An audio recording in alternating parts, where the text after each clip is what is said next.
আপনারা কয় ভাই বোন? আমাদের 3 বোন 1 ভাই।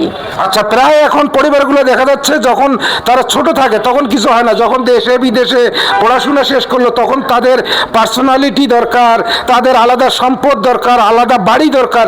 এটা করতে গিয়ে উচ্চশিক্ষিত পরিবারগুলোই সম্পদ নিয়ে একটা লাটালাটি। আপনাদের মধ্যে এটা আছে কিনা?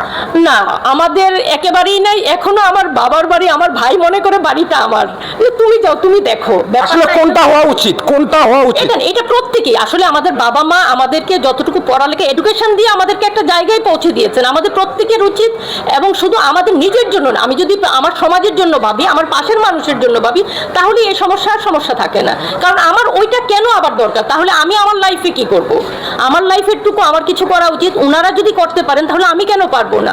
আমি চাই ওইগুলো থাক। ওইগুলো আমাদের সমাজের আরো কত কাজে, যাদের দেখা যাচ্ছে কিছুই নাই, যাদের বাবা মা নাই, ওই বাচ্চাদেরকে কে দেখবে? সেটা তো আমাদের দেখা উচিত। আলহামদুলিল্লাহ। তাহলে আজকে কাকতালীয় ভাবে আপনি সেভ দ্য প্যারেন্টসে আসলেন, আপনাকে কেমন লাগতেছে?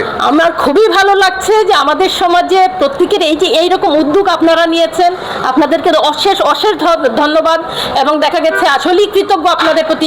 আমাদের সমাজে এরকম মানুষ দরকার যারা আসলেই সমাজ রক্ষা করবে, আমাদের সংস্কৃতি রক্ষা করবে, এবং আমরা সবাই মিলে একসাথে বাংলাদেশ। আলহামদুলিল্লাহ, আলহামদুলিল্লাহ।